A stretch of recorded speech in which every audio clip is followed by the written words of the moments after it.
Antepartum hemorrhage, or APH, is a commonly encountered pregnancy-related complication associated with significant maternal and fetal morbidity and mortality, especially in developing countries. In this lecture, we are going to go through the definition of antepartum hemorrhage, possible causes of APH, looking into the common causes of APH in detail, and finally coming to how we manage a bleeding pregnant patient. This lecture covers the topic of antepartum hemorrhage. First, we'll discuss what antepartum hemorrhage is, including clinical features and diagnosis. We will go into detail for a few important causes of antepartum hemorrhage. Then, we will review possible complications of antepartum hemorrhage, general management principles, and specific principles tailored to the specific cause. Understanding antepartum hemorrhage is important for healthcare providers to ensure timely diagnosis and management, which can reduce morbidity and mortality associated with this condition. By the end of this lecture, you should be able to clearly explain antepartum hemorrhage, including its timing and possible causes. You should know the key conditions that can cause APH, anticipate possible maternal and fetal complications, and apply active management strategies. Let's start with a case scenario. A 25-year-old gravida 2 para 1 female presenting at 32 weeks gestational age, after noting a sudden gush of blood from her vagina while resting. It was enough to soak through her clothes. What is your differential diagnosis for potential causes of bleeding for this patient? What further questions would you like to ask? Pause this video and take a minute to write down what you think is the reason for her bleeding. Antepartum hemorrhage is genital bleeding at 24 or more weeks of pregnancy, according to the Royal College of Obstetricians and Gynecologists. The definition of the gestational age at which bleeding in pregnancy is called an antepartum hemorrhage, instead of a threatened abortion varies between guidelines and countries. This is because the lower limit of fetal viability for extrauterine survival varies depending on the level of care available. The cause of APH remains undetermined in about half of the cases. But the most common differential diagnoses for antepartum hemorrhage are listed here: placental abruption, placenta previa, vasa previa, bloody show, local cervical or vaginal bleeding, cervical insufficiency. Let's start by talking about placental abruption.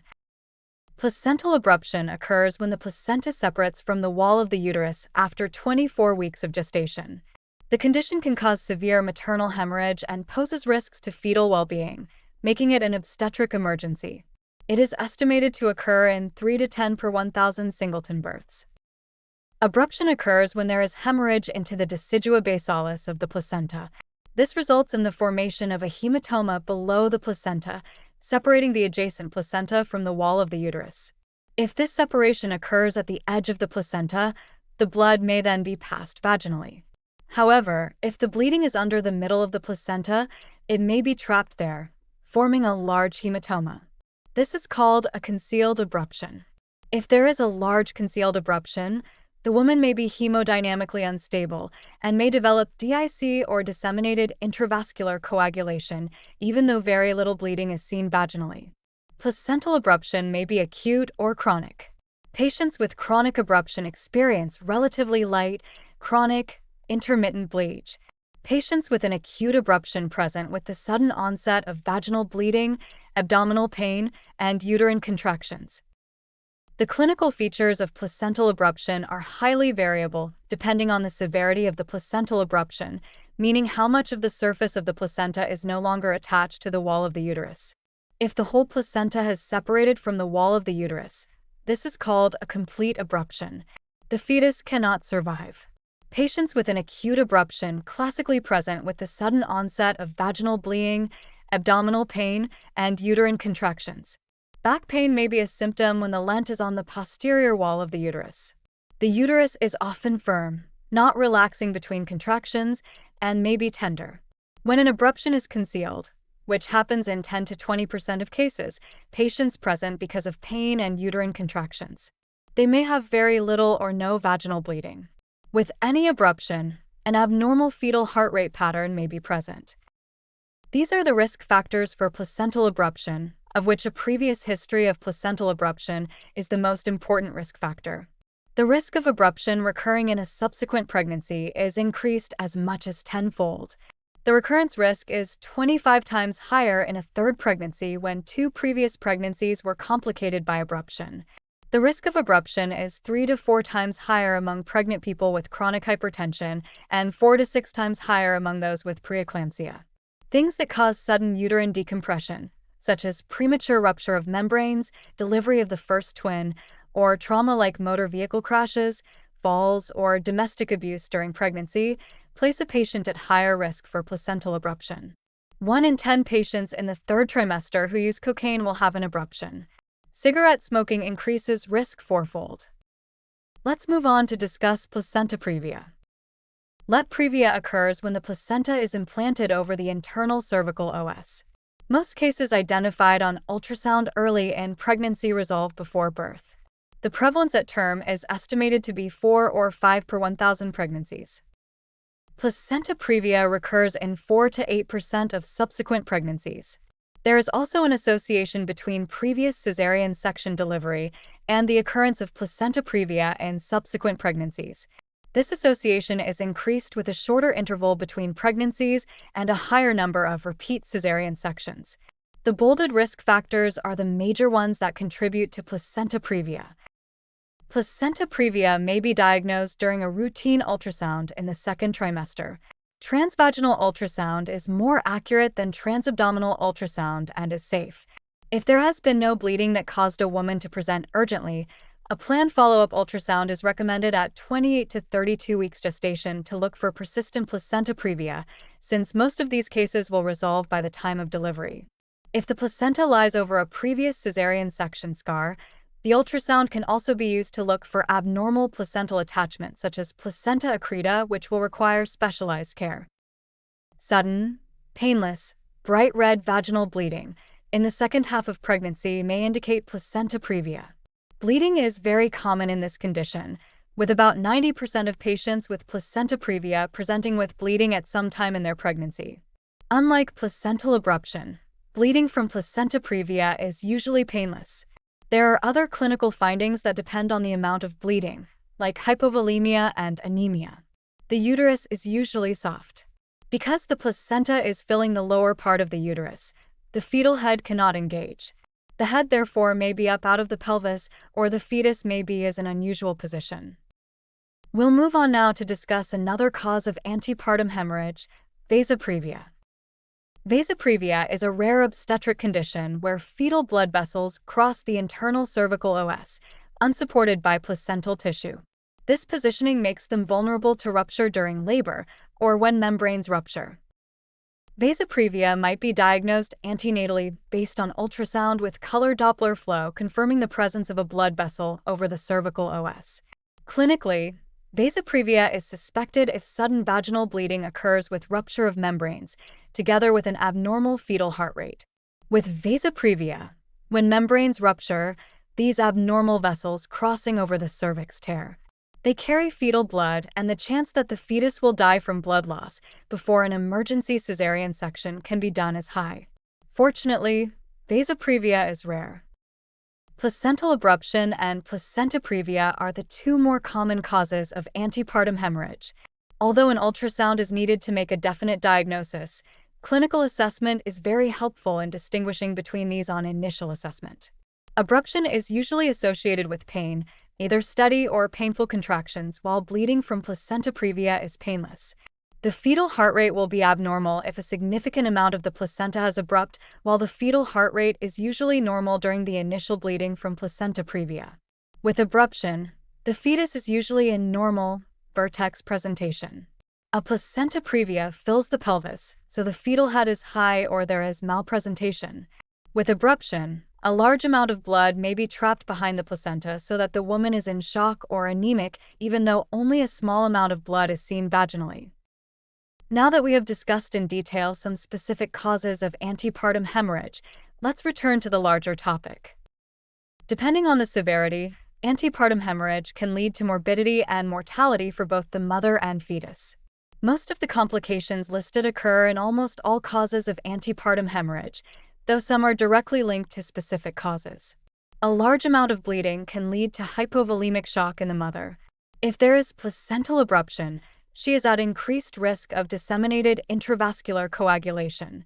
When there is placenta previa, the mother is at increased risk of placenta accreta and possible need for hysterectomy. There are risks associated with blood transfusion. The events surrounding an emergent birth may be quite traumatic for patients. From a fetal/neonatal perspective, there is a risk of fetal hypoxia or asphyxia and even death. In cases of chronic abruption or vasoprevia, there is a risk of growth restriction. Since there is sometimes a need for preterm birth, there may be a risk of malpresentation. And preterm birth itself carries risks for the fetus, like respiratory distress. Let's return to our case. As a reminder, our patient was presenting with bleeding at 32 weeks.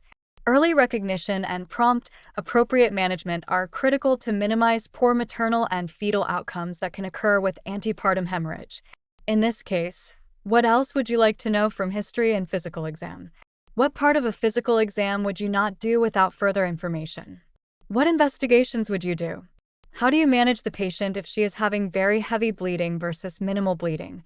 Pause this video and take a moment to write down your response.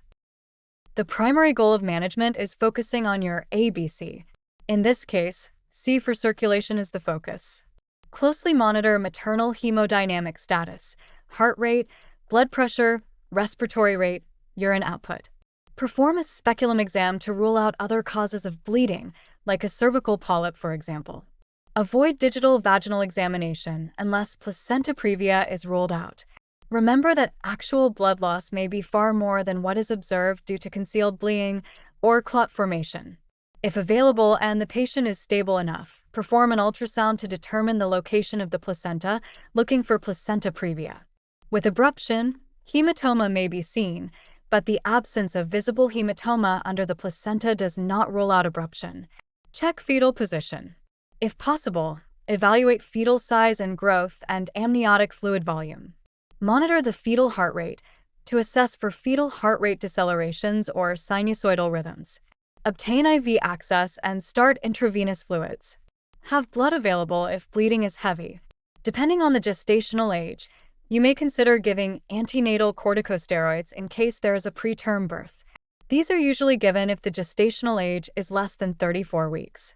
Based on the severity of bleeding and reason for bleeding, decide whether it is safe to monitor the patient or if she needs urgent delivery, either for maternal or fetal reasons. Delivery will usually be by cesarean section. This flowchart can be used to decide what the management steps should be. First, determine patient stability. If the pregnant patient is unstable, start resuscitation and deliver.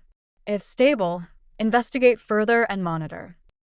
In general, if the patient is preterm, the bleeding is decreasing, the mother is hemodynamically stable, and there is no fetal compromise, it is safe to monitor.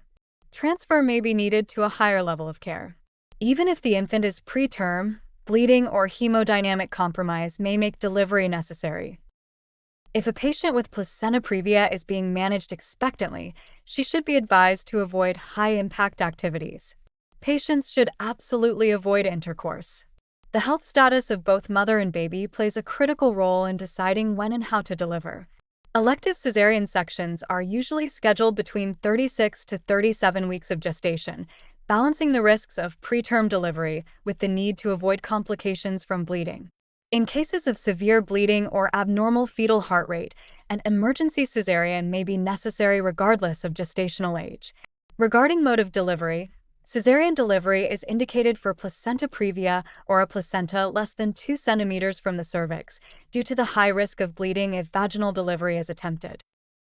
Abruption is an emergency. The management of moderate or severe placental abruption is resuscitation, delivery of the fetus, and monitoring for any coagulation defect that arises. A trial of labor and vaginal delivery is an option if tolerated by the maternal-fetal pair. If the fetal heart rate is abnormal, then delivery should be by cesarean section. In summary, timely diagnosis and a structured management approach are essential for optimizing outcomes in cases of antepartum hemorrhage. Diagnosis of placental abruption is clinical, whereas placenta previa is usually diagnosed based on an ultrasound scan. Management includes resuscitation as necessary, close maternal and fetal monitoring, and delivery if necessary. The decision for delivery should be based on gestational age, maternal condition, and fetal status.